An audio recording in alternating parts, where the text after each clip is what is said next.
Hi everyone.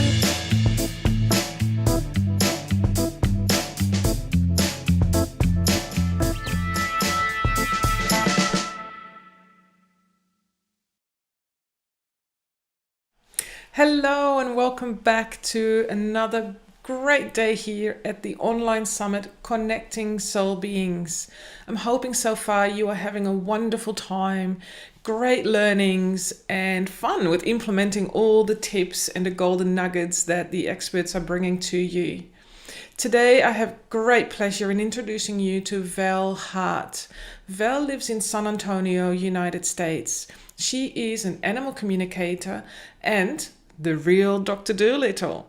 So today we are talking about the human-animal body-mind connection, as well as mirroring of what animals go through and what that means for us. It is a wonderful conversation. Val is very, very grounded and an amazing healer and communicator. So I'm sure you're not going to be disappointed. So grab yourself a wonderful cup of tea, great cup of coffee, and enjoy the conversation. So I'm so honored to have you here, Val, because it is so beautiful to connect with other animal communicators and who've been doing this work for so long. And I've been following you for a while, as you know, and I absolutely love what you do. And you are such an amazing human being and so full of life all the time and very much connecting with animals and people. And you really bring that all together, which I absolutely adore. But you're very much focused on a heart connection, isn't it? Even your programs are all around the heart. So I would love to find out a little bit more about that. Thank you. First off, Bianca, thank you so much. I mean, you just made my day. That feels so sweet and so loving and so supportive. And, you know, I know the world needs all of us. It needs all of us animal lovers, all of us learning and communicating with animals, because animals make us better people. Yes, I agree. One of the things I always think is, you know, animals are on loan to us. They're like angels on loan to us. They have a purpose, a reason for being in our life. And in my tribe, in my world, that's to help us heal. It's to help us evolve, to help us grow into the best version of ourselves, right? So when we recognize them at the heart level, which, you know, are they an angel? Are they a teacher, a guide, a healer for you? What's their purpose with you, right? Yeah. And then we learn how to recognize and respect and revere them for who they truly are.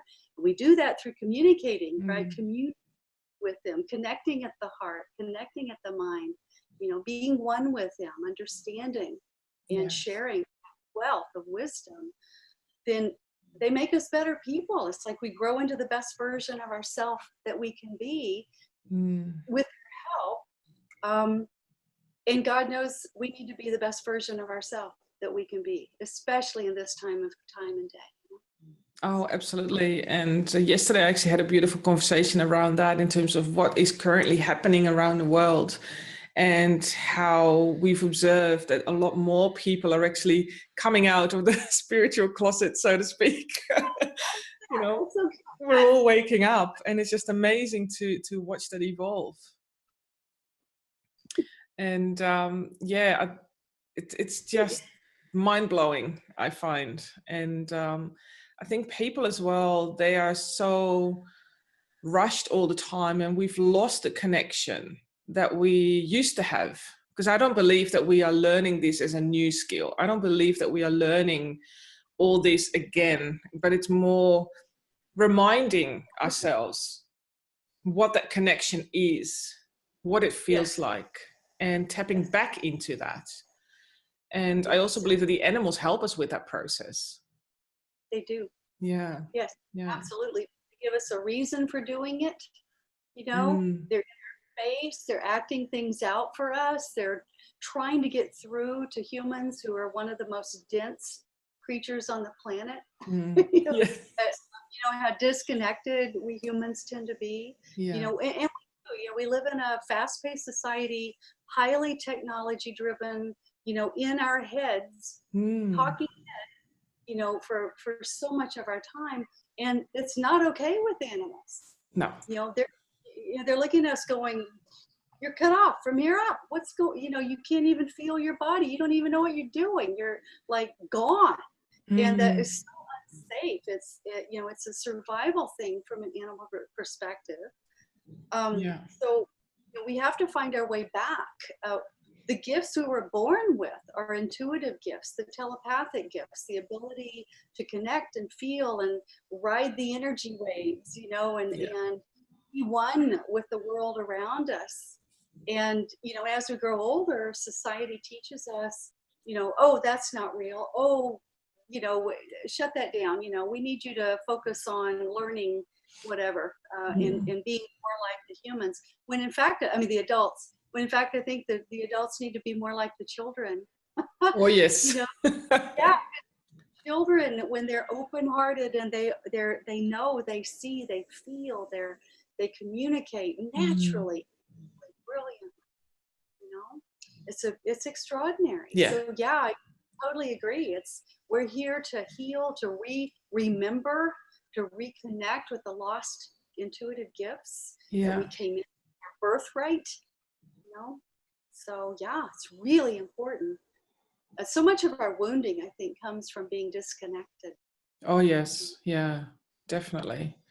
Being disconnected, but also I believe because we are living so, like you say, densely as well, that whatever happens to us, we tend to hang on to it, and that causes that dis-ease as well, that we are creating. And some people might challenge me on that. I know that, but I from experience, I know that whatever goes on for us, if we don't release that, if we don't stay connected to our core self, then you do cause that dis-ease in your body as well. And sometimes I've even noticed that animals can take that on board too, because they love us so much, and they can take on our human emotions and challenges and dis-ease as well.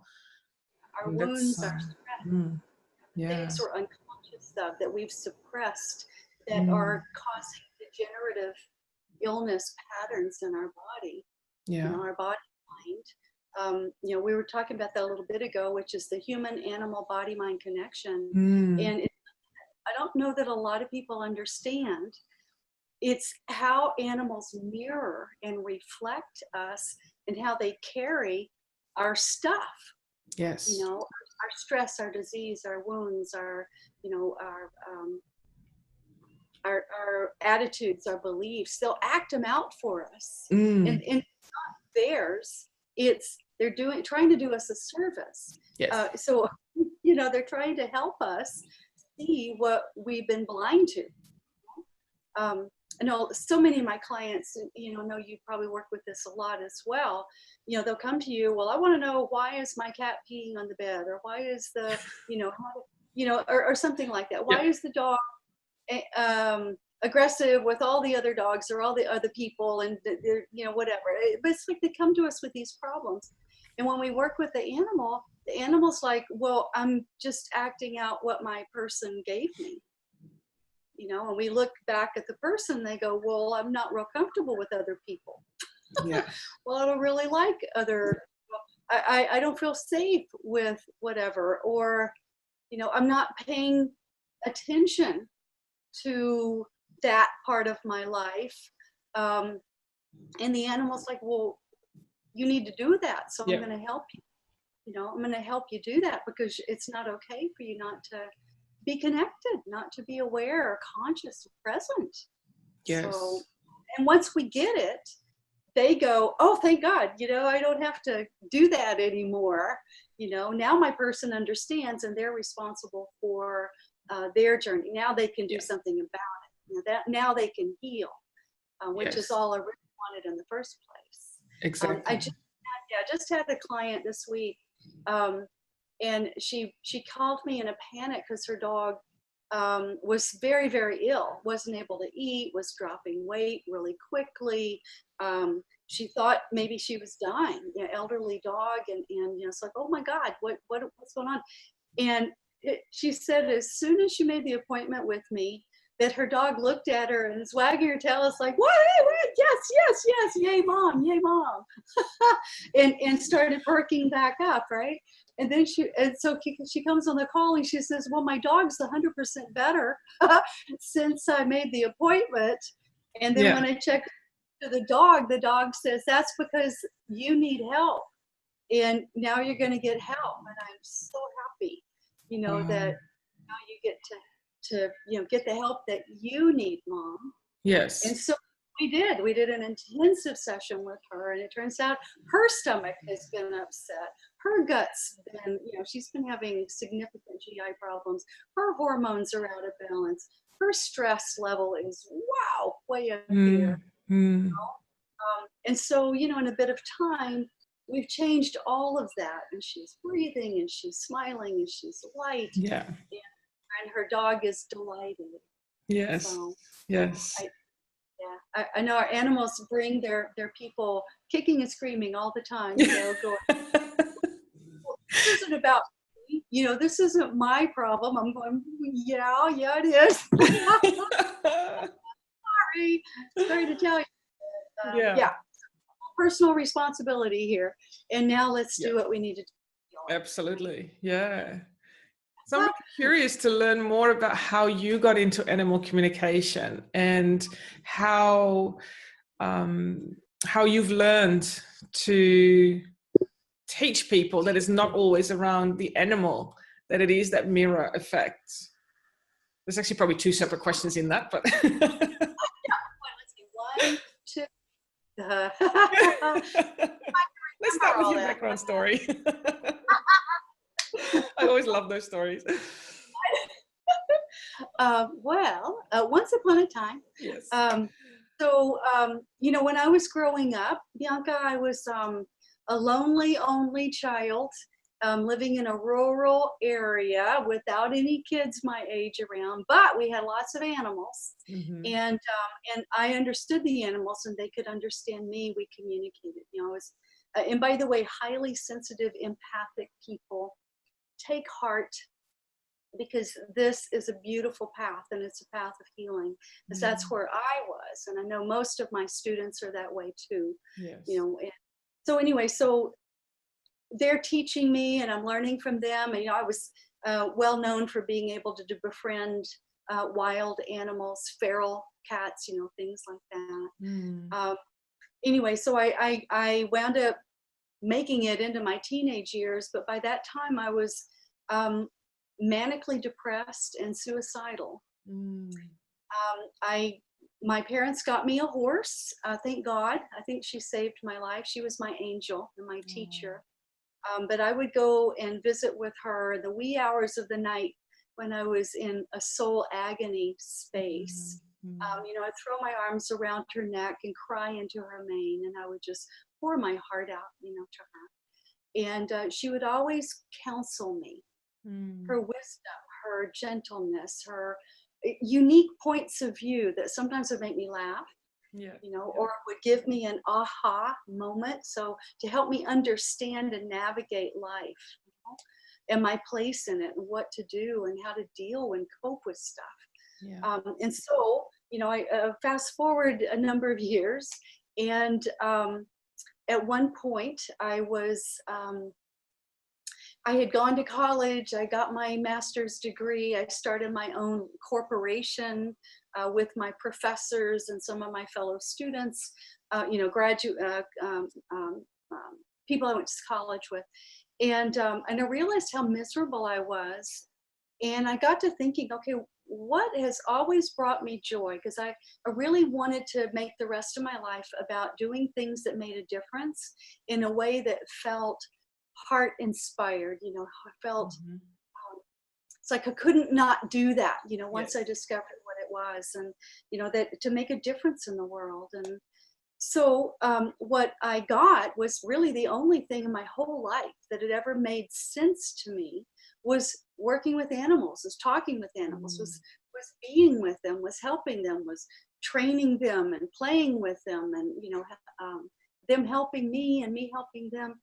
And so right after that, it was right about that time. We had two kitties, Tuffy Tiger and Peach, and they were using my husband's very expensive speakers as scratching posts, which was not a good thing to do.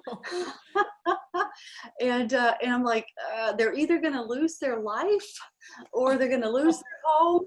This is not good. And so I'm starting in that morning into my meditation. And I had learned a neuro-linguistic programming meditative technique, and I was, about to go inward and do this process. And I intuited that I should focus to the cats instead. Okay. And so I did. It was like, okay. So I just refocused to the cats, and it was amazing. It's like, oh my God, I was seeing things I'd never seen before. I knew things I didn't know before. I was hearing their voices, it was just an extraordinary experience. And so my dog Tim just came back in. Hello, Tim. Yeah, I love it. And so I finished the process, and I opened my eyes like, wow, that was amazing. And the cats are looking at me like, like, I see. Yes. Like, wow. And they never used my husband's speakers as scratching posts again. Wow. So we started playing other games with them. I started exploring how this worked, and then what else can I do, with the communication gift, And so we went on a little bit, and we solved some other problems together. And then a couple of months later, I'm out with my friend. She has a horse, and she's an incredible body worker, neuromuscular body work. And her horse has this giant knot on her hip. And she's doing things to shift it. It's this old wound, and it's a bit as big as my fist, maybe bigger. Mm-hmm. And it's not budging. And I'm standing there with her, and it was a cold, rainy kind of a winter day in January in San Antonio, Texas. And so all of a sudden I heard the horse tell me something, and it was something she thought about what we were talking about. And I heard it as clear as day. It's like as clear as you're talking to me. Mm-hmm. And so I heard her, and I went, oh my God, I think Valkyrie just told us, this. And I shared it with Charlene, and we did a wonderful conversation. And then at one point I said, Valkyrie, the mare, what happened to your hip? What's about this knot? And she said, well, and she took me into her memories, and she showed me the event. Wow. Where she was, who was there with her. I could smell the hot caliche, the dirt. I saw the metal gate. I saw the horse trailer. I saw the men that were trying to load her. I felt how angry she was about it, how she banged into that metal gate on her hip. And it was just like, wow, it was like drinking from a fire hose in some ways. It was just this extraordinary experience. And as soon as she finished the story, she took a big breath, and she let it all go. And that huge knot just melted away. So from there, I went on to work with a lot of other people, a lot of other animals, a lot of different kinds of animals. I got started with show horses, endurance and cutting and reining, and race horses and dressage and jumpers and marathon and endurance horses. And so working with all of them. And so it's fast forward a couple of years from there, and I realized that communicating with the animals didn't always solve the problems. And I'm a driven kind of person. I like to solve problems. Yeah. I like to get into these puzzles, and pull out the pieces to it, unravel the knot, find out what's connected to what, and solve it, so that we don't have a mystery lameness problem anymore, so that the animal feels better, so that the behavior changes, right? Yeah. What I learned is that if I didn't include the human in the conversation, that often the animal could only shift so far. Right. Yes. Right? Because, as I discovered, they're mirroring their person. So if the person doesn't shift, then they can't shift. They're still locked into doing that job or playing that role. Mm. So I started, and I'm thinking, oh, I didn't ever really want to work with people. I really prefer working with animals. I feel better with them. Yes. But I guess I'm going to have to learn how to work with people. So I started a whole new adventure, which is about, human dynamics, psychologies, therapies, all different types of healing therapy, talk therapy, body therapies, alternative energy therapies. Yeah. So I've spent, oh my God, a lot of years. I don't even want to tell you how many years. I'll date myself. But I spent so much of my life learning how to help people. Yeah. So when we open the conversation and the animal says, this isn't really my problem, this is where it's coming from my person, then I know how to shift gears and drill deep and find that fissure, find that break, find that disconnection, find that lack of awareness or wound, and then bring in the song, the balm, the healing goo, the bit that puts it all back together. Yeah. And then not only is the animal better, but the whole unit, the whole family constellation is up leveled. The consciousness is raised. So that's a lot more about what my work does and what I love doing. Yeah. And that's a really long answer to your question. Really long. That is so fantastic. I absolutely love that. And that horse, oh my God, I could just see that happening. I could just see that process evolving that you've been through. That's really wonderful. And I certainly have had similar experiences too. And coming to the realization that, yeah, we can't just work with the animals, because 9 out of 10 times I've experienced it is the person, or it is the family dynamics, or the energy that is around them that may cause certain, ailments or behavioral changes for the animals as well. So I so understand what you're saying about we can't just focus on the animal. We have to also include the person in that process. Absolutely. And that's, for me, that was quite a process of, wow, how do I tell that person about X, Y, Z, So how did you deal with that part?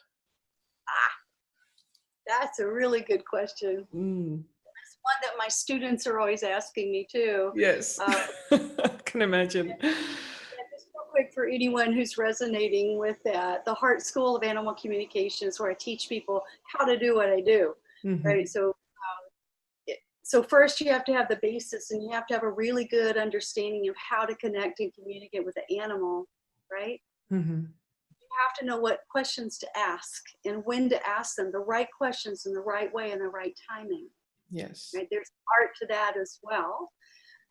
So a lot of students, they'll get stuck, in the conversation. It's like, well, the animal doesn't want to answer that question, or it doesn't, I feel walled off or blocked or stuck or something. And it's usually because they're asking the wrong question in the wrong time, and they haven't, developed the relationship enough, or they're coming at the animal from the wrong direction. It gets a little, it's like if you met someone on the street and you said, tell me your life story and what's wrong with you because you're behaving badly.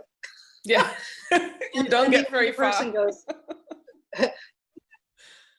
you're not going to get very far with that. No. But if you come to them from a neutral observer witness space, and if you connect with them with a sincere, heartfelt sense of curiosity and wonder and wanting to explore and find out, who is this person? Who is this being? Who are you? Tell me your story. No judgment, none of that stuff. Tell me your story. I just think you're amazing. I think you're so interesting. I can't wait to hear your perspective, your point of view. What do you know that could help us, right? Could you help us solve this problem together, right?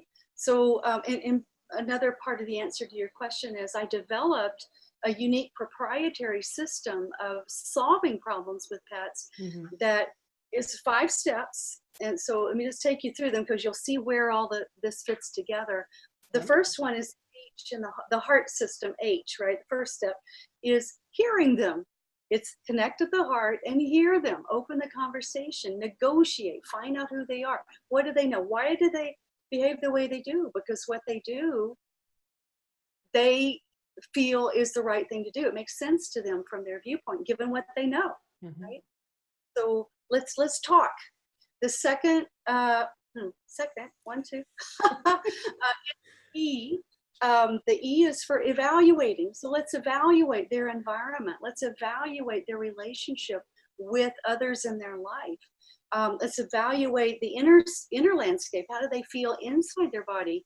The medical intuitive scanning piece, right? It's like, okay, where are you in pain? What's not working in your body? What happens? What makes it better? What makes it worse? Or if you're in pain, what kind of pain? You know, is it on a scale of 1 to 10? Where are you? What helps? You know, what are we making it worse? Where did it come from? Right? When did this start? So all those questions, right? Evaluate their diet, their management, their training, their everything. You know, let's look at all of that to see what is contributing to the problem at hand. The third step is the A, and that's for action or assignments. So what do we need to change? Yeah. Right? Is it the person that needs to change? And if so, in what way? Do we need to get chiropractic? Do we need to change the diet? Do we need to completely change our training protocol because it's not working for this animal? You know, take a completely different approach. The fourth step is the R. To me, it stands for relief, clearing resistance. It's the healing part and when I do healing, I work with the animal and the person and the family. Because it's a family matrix, it's an energetic matrix. You know, and each being, animals and people, have a role to play within their family pack, their herd, their matrix. Yeah. So let's look and see what those dynamics are and clear them. And the fifth step is the trust, the teamwork, now we're all on the same side. We're working together. We're pulling together. We're in alignment.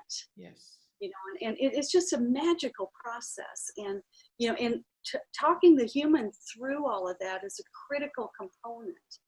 So back to your question, if I remember your question, is how do you talk to someone about that? Yes. Yes. For instance, let's say, here's a very recent example for us.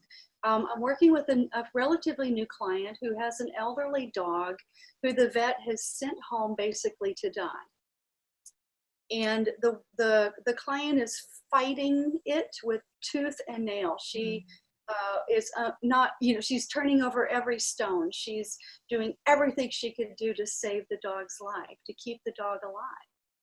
Right? And so we're working with this, and the dog is, you know, this is my story, this is my journey. I've brought my human to this place, and it's an agonizing, uncomfortable place for her.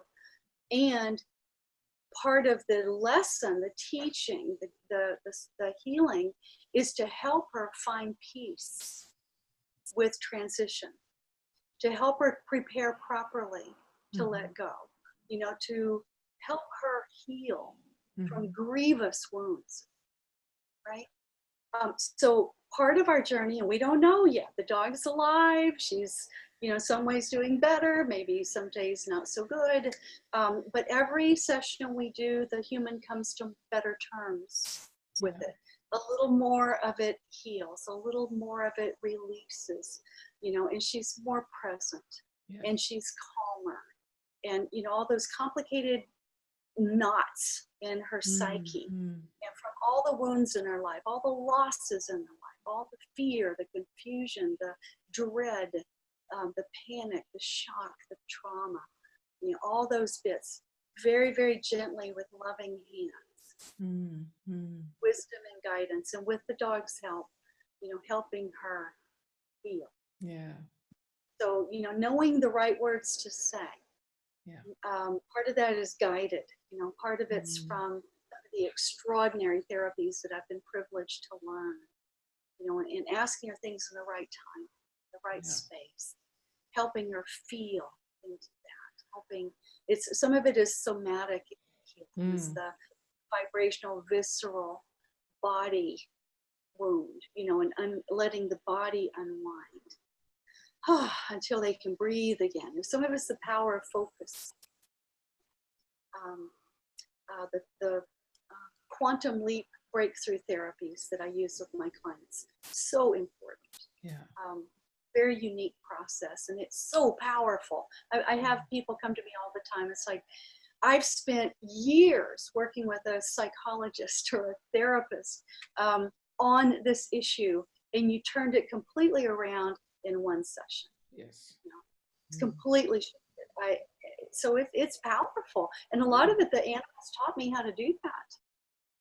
They'll teach you. They'll show you.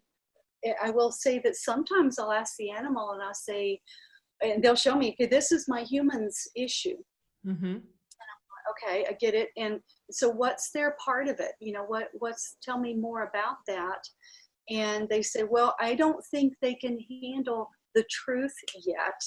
But if you'll try asking them this, right? Ask them about this one piece, and that will begin to unravel and open, for you to get to what the part of them that needs healing, needs solace, needs comfort. Yeah. So, Wow. am I being long-winded today, Bianca? No, I'm mesmerized. I was on a roll. If you need me to hold on. And I think everyone who's listening and watching, they'll all be mesmerized by what you're sharing, because that is so amazing. And I know from firsthand experience, so I really feel into that. And when you're talking about these examples, it really, I can feel that. I can feel that pain. I can feel that process. I can feel that opening up and that clearing as well, which is absolutely powerful stuff. Yes, And bringing in all these different techniques at the same time, and having animals share that with us to say, hey, this is what you can do next, this is what you can apply next, is just amazing. I remember one of my clients, after one of my sessions, she'd been working with me for a little while, and she said, oh my God, she said, every time I work with you, you pull a different rabbit out of the hat. I never know what we're going to do, but it's all amazing. I love it. I can't wait to see what we do today. Exactly. And that keeps it that's fun as well, isn't it, for us? We don't always do the same thing. We don't always experience the same thing, which is really, really good for us too, to keep it all alive. Exactly. Wow. Every client is a whole new experience, a whole new exploration, not just the human, but the animal. Where do they take us? Sometimes they take us to a past life. Sometimes they take us to the environment and how, they're being affected by the environment. Just this morning, I was working with clients, and, their energy's low, they're lethargic, they feel weak, they just want to go away. It's very unusual for them. It's like we're not coping very well, and we're hurting in our neck and our shoulder and our leg. It's like all this stuff. And when I talked to the dog, he said, they're struggling with the way the world is right now. Their hearts hurt. And so he offers some beautiful words of wisdom. I don't remember them off the top of my head, sorry. But he guided us into a wounded space. It's like the baby, the woman's baby, inner child had been wounded. All she wanted to do was curl up in bed and wait for the conflict to go away. And wait for the war to be over, wait for the pain to go away. There's that connection to her own childhood where her parents fought and were abused, conflict and yelling and crap going on all the time. And that's what she would do as a child, at 1.5 year old baby.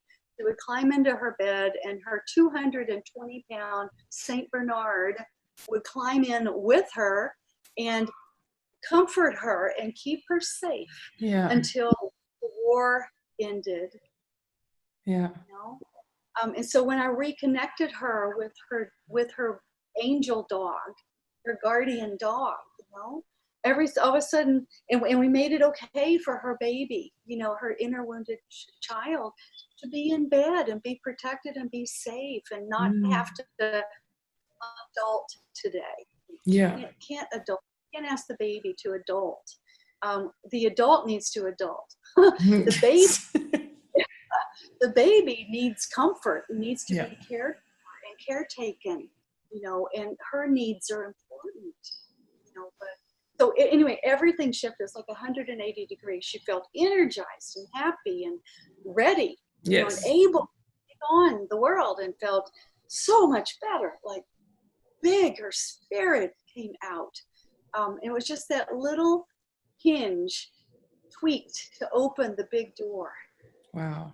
So, you know, things like that happen all the time. If you know what questions to ask and what way, how to approach these problems, and you're willing to go there. I think one of the problems for a lot of communicators is we know things, we get things, animals tell us stuff, right? We intuit stuff, but we don't quite know how to speak it. It's sensitive.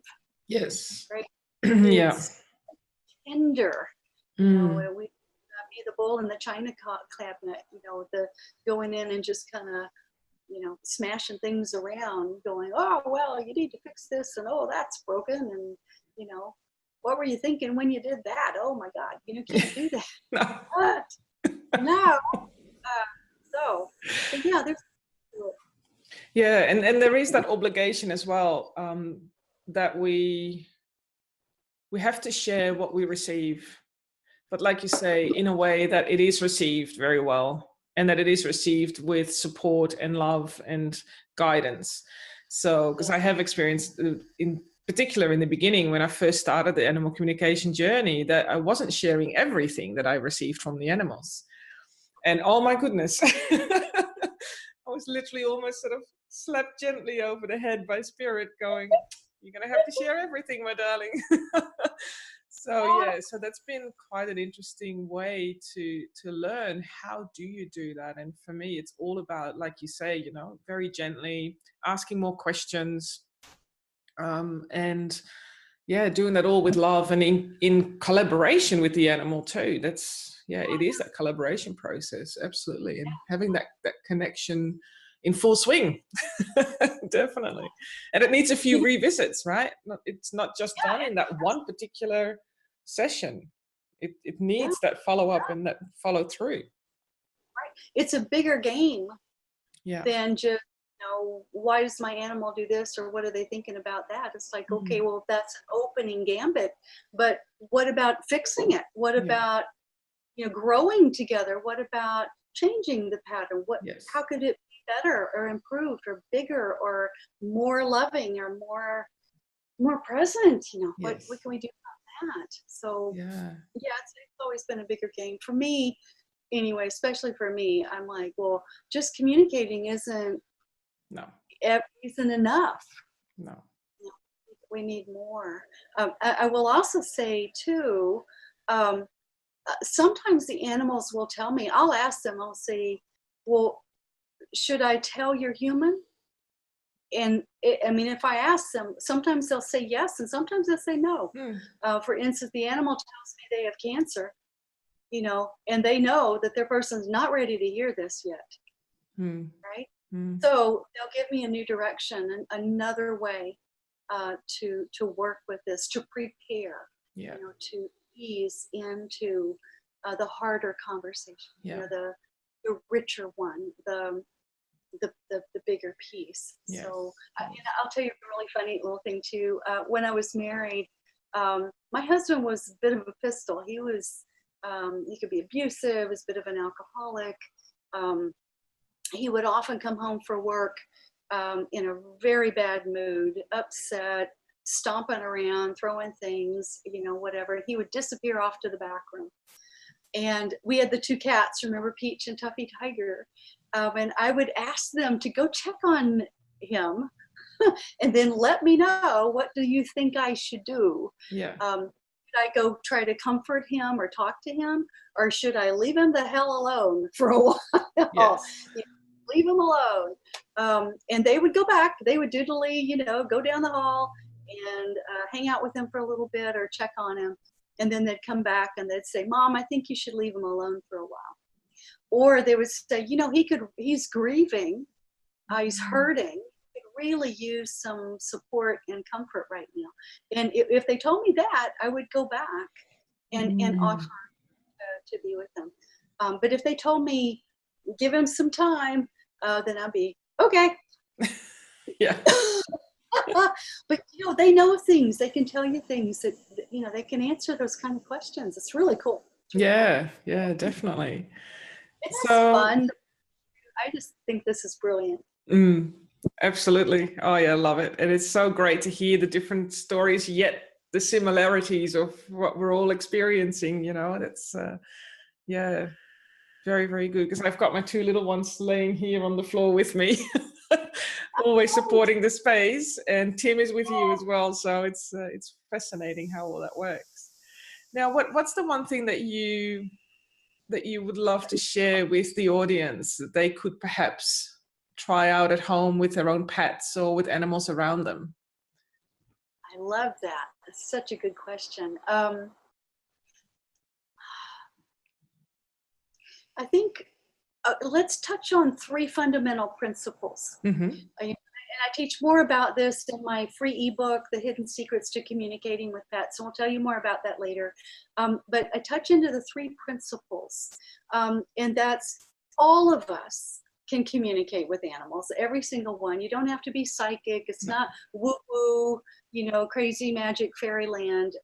These are practical tips, very down to earth, easy to do once you know what you're doing, once you have remembered and get the concept, get the principles. So one of the principles is that we see each other both subtly and with physical vision, right? So you see the animal and you can notice their body language, notice what they're doing with their body, right? How do they look? How do they, what are they doing?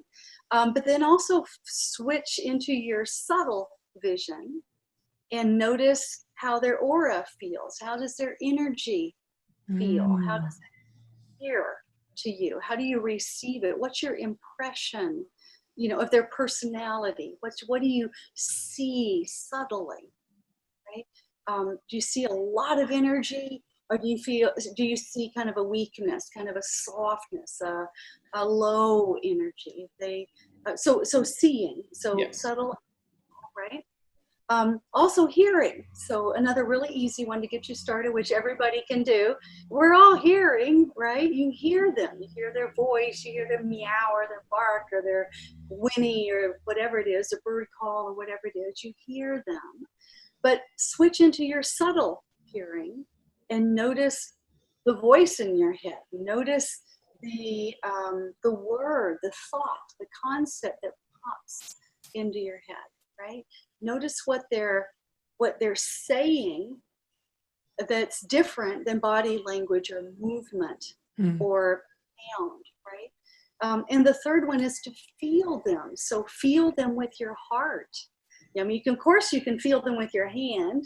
You can reach out and touch their fur or their hair or their body, or feel the warmth in their skin. Feel the life force, the pulsing of their heartbeat through their body.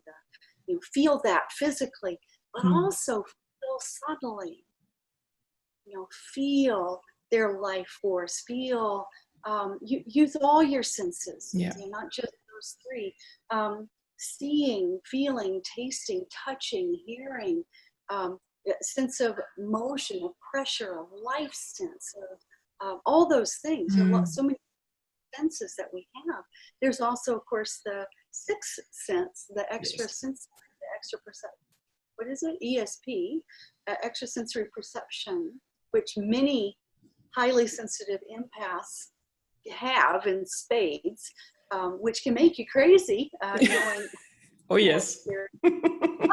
Absolutely. that once you know how to use it and channel it properly, then it gives you a wealth of information. It's just, and you don't have to be overwhelmed by it. No.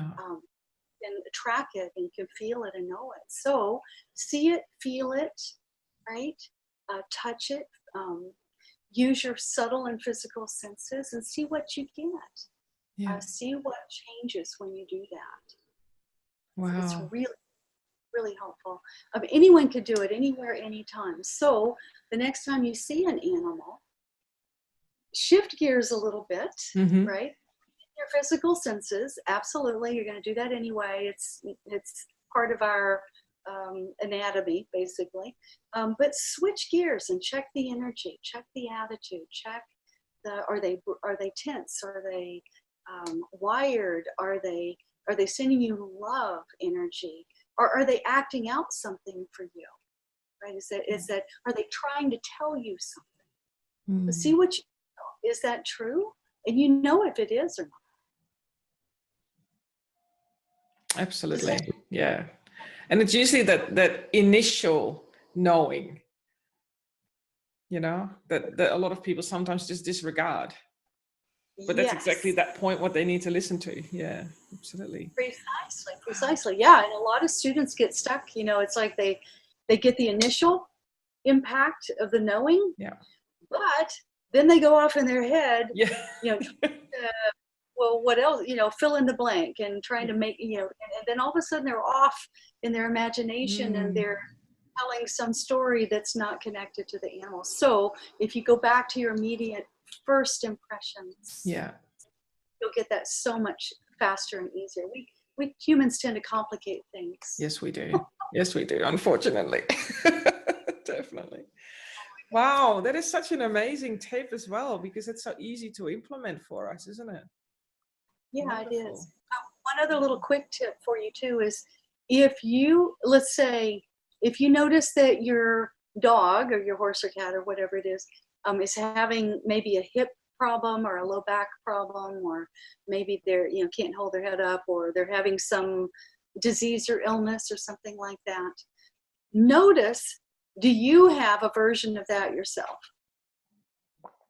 Oh, yeah. If you do, then there's a very good possibility that it's a shared issue, that they're acting it out for you with the human animal body mind mirror, right? They're mirroring it for you, or you're mirroring it for them. Yes. Right? So pay attention to those things. And if you notice, like one of my clients, she had a dog who was paralyzed from mid back down, just had to drag her hind end, couldn't wag her tail, just dragged her hind end. And when I worked with the dog, I said, well, this is the vertebrae in her back that's twisted and a little crushed. It was, I think, L5 or something. I think that's what it was. Anyway, as soon as I said which vertebrae and what had happened to it, my client goes, "Oh my God, I have a problem with that exact same vertebrae. It's the exact same thing." Yeah. And so I've been having back pain too.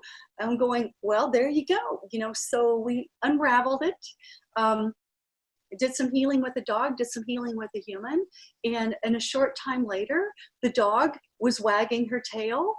And a little short time later, she was actually standing up, not real stable yet, but she was able to begin to use her hind end.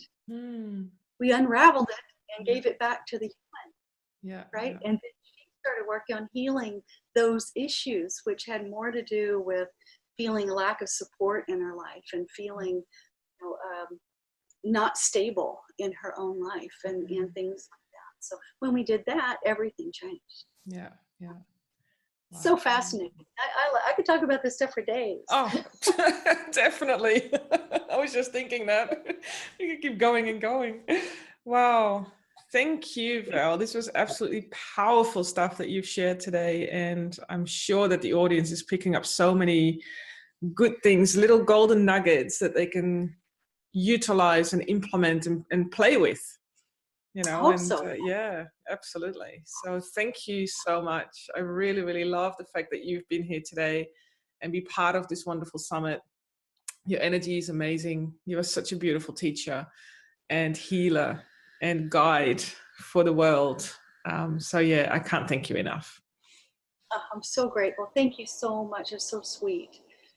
Part of my mission is to reach and teach 1 million animal lovers around the world, because I believe that when we do that and people know how to communicate, how to understand Yeah. the extraordinary intelligence of the animal kingdom, we'll change the world. Yeah.